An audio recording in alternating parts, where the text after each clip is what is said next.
Hello friends, आपकी Monday से लेकर फ्राइडे क्लास होती है और सैटरडे संडे ऑफ रहेगा। तो आप इस बात को ध्यान रखिएगा, सैटरडे संडे कोई क्लास नहीं होगी, मंडे से फ्राइडे क्लास होगी। आज का हम लोग का टॉपिक है कोशिकाओं का वर्गीकरण। कोशिकाओं के वर्गीकरण को हम 6 भागों में बांटे हैं। पहला आपका रक्त कोशिका, दूसरा पेशी कोशिका, तीसरा अस्थि कोशिका, चौथा संयोजी कोशिका, पांचवा आच्छादक कोशिका, छठा है तंत्रिका कोशिका। ठीक है, तो 6 भाग बांटे गए हैं हमारे किसके, कोशिकाओं के। रक्त कोशिकाएं, तो रक्त की कोशिकाएं गोल आकार की होती हैं। रक्त की कोशिकाएं कैसी होती हैं, गोल आकार की। मुंह की स्लैक्स में झिल्ली की कोशिका का आकार भी कुछ गोल होता है। तो मुंह की स्लैक्स में झिल्ली की कोशिकाओं का आकार भी कुछ गोल होता है। रक्त कोशिकाएं 2 प्रकार की होती हैं, एक श्वेत और लाल। तो रक्त कोशिकाएं गोल आकार की होती हैं। रक्त कोशिकाएं कैसी होती हैं, गोल आकार की होती हैं। मुंह की स्लैश में झिल्ली की कोशिकाओं का आकार भी कुछ गोल होता है। रक्त कोशिकाएं 2 प्रकार की होती हैं, एक श्वेत दूसरा लाल। श्वेत आपकी लचीली होती हैं, अनियमित आकार की होती हैं। तो श्वेत कैसी होती हैं, लचीली होती हैं व अनियमित आकार की होती हैं। लाल कोशिकाएं टिकिया की भांति गोलाकार, दोनों ओर मध्य में कुछ पिचकी सी रहती हैं। तो लाल कोशिकाएं कैसी होती हैं, टिकिया की भांति कैसी होती हैं, गोलाकार, और दोनों ओर मध्य में कुछ पिचकी रहती हैं। पेशी कोशिकाएं कैसी होती हैं, तो द्वितीय प्रकार की जो शरीर की कोशिका होती है उसे क्या कहते हैं, पेशी कोशिका। क्या कहते हैं, पेशी कोशिका। इनको कोशिकाओं से क्रमशः पेशी ऊतक व शरीर की सभी पेशियों का निर्माण होता है। तो इन कोशिकाओं से क्या, पेशी ऊतक और शरीर की सभी मांसपेशियों का क्या निर्माण होता है। इससे क्या होता है, सभी यानी कि इन कोशिकाओं से क्रमशः पेशी ऊतक, जो पेशी ऊतक है उसका, और शरीर की सभी मांसपेशियों का क्या होता है, निर्माण होता है। पेशी कोशिकाएं लंबे व आकार पतला होता है। तो पेशी कोशिकाओं का लंबा आकार और लंबी होती है और आकार कैसा होता है, पतला होता है। पेशी कोशिकाएं मुख्य रूप से 2 प्रकार की होती हैं, ऐच्छिक पेशी, दूसरी अनैच्छिक, और तीसरी हृदय पेशी। जो ऐच्छिक पेशी होती है वो अपना इच्छा अनुसार कार्य करती है। अनैच्छिक पेशी जो इच्छा के अनुसार कार्य ना करे, और हृदय पेशी उसे कहते हैं, तो देखिए हृदय या हिया, याद रखिएगा ये, या दिल एक पेशी अंग है। क्या है, एक पेशी अंग है जो सभी किशोरकी जीवों में आवृत तालवृद्ध संकुचन के द्वारा रक्त प्रवाह शरीर के सभी भागों तक पहुंचाता है। तो फिर से बता देते हैं, हृदय, जो हृदय पेशी है, हृदय या हिया या दिल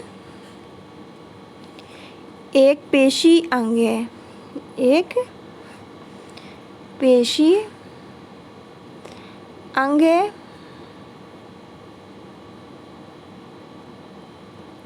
जो सभी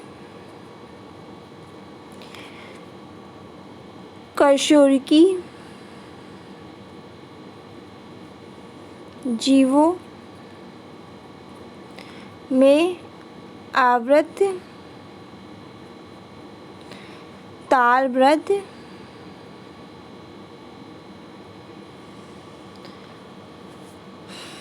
संकुचन के द्वारा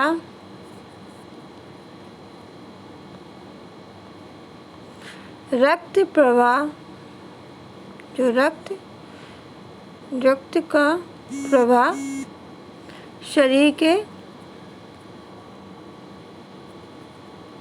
सभी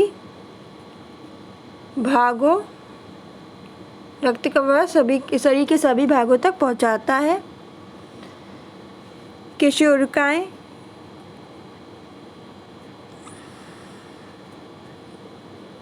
का हृदय पेशी हृदय पेशी से बना होता है। तो कोशिकाओं का जो हृदय होता है किससे बना होता है? हृदय पेशी से बना होता है, जो एक अनैच्छिक पेशी ऊतक है। जो क्या है? एक अनैच्छिक पेशी ऊतक है जो केवल हृदय अंग में ही पाई जाती है। जो कहाँ पाई जाती है? हृदय अंग में ही पाई जाती है। फिर नेक्स्ट आपका आता है अस्थि कोशिकाएं। तो शरीर की अस्थियों का निर्माण करने वाली कोशिकाएं कहलाती हैं अस्थि कोशिकाएं। तो शरीर की अस्थियों का निर्माण करने वाली कोशिकाएं क्या कहलाती हैं? अस्थि कोशिकाएं। इन कोशिकाओं का आकार अनियमित होता है। इन कोशिकाओं की जो रचना है इस प्रकार की होती है कि इन कोशिकाओं के चारों ओर कुछ अत्यधिक सूक्ष्म रेशे भी पाए जाते हैं। ये सूक्ष्म रेशे वास्तव में रक्त कोशिकाओं तथा तंत्रिकाओं द्वारा घिरे रहते हैं। संयोजी कोशिकाएं लंबे व गोल आकार की होती हैं। इन कोशिकाओं से ऐसे ऊतकों का निर्माण होता है जो शरीर के विभिन्न अंगों को आसपास में मिलाकर यथास्थान बनाए रखने का कार्य करती हैं। जो शरीर के विभिन्न अंगों को आसपास में मिलाकर यथास्थान बनाए रखने का कार्य करती हैं। फिर आच्छादक कोशिकाएं ये चिपटी होती हैं, पतली झिल्लियों का निर्माण करती हैं। ये झिल्लियां शरीर के सभी आंतरिक और बाह्य शरीर के क्या होती है, जो अंदर के और बाहर के अंगों पे क्या चढ़ी रहती है। अंदर में जैसे हृदय हो गया, आपका फेफड़े हो गया उसमें, और बाहर में आपका अंग जैसे हाथ है, नाक है, यहाँ पे जिससे प्रत्येक अंग की सुरक्षा होती है। तंत्रिका या स्नायु कोशिकाएं संपूर्ण शरीर में पाई जाती हैं। तंत्रिका या स्नायु कोशिकाएं क्या होती हैं? संपूर्ण शरीर में पाई जाती हैं। ये कोशिकाएं कुछ लंबे समय तक तिकोने आकार की होती हैं। ये कोशिकाएं क्या होती हैं?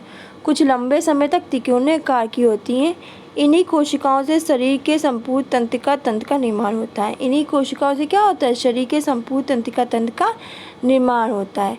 तंत्रिका तंत्र की संपूर्ण शरीर में महत्वपूर्ण भूमिका होती है। और तंत्रिका तंत्र की संपूर्ण शरीर में क्या महत्वपूर्ण भूमिका होती है? तंत्रिका तंत्र द्वारा ही संपूर्ण शरीर की गतिविधियों का परिचालन व नियंत्रण होता है। और तंत्रिका तंत्र द्वारा क्या होता है? शरीर की संपूर्ण गतिविधियों का परिचालन होता है और नियंत्रण होता है। तो फ्रेंड्स, आज की क्लास में हम लोगों ने कोशिका का वर्गीकरण जाना। अब मिलते हैं मंडे क्लास में। आज के लिए बस इतना ही। धन्यवाद।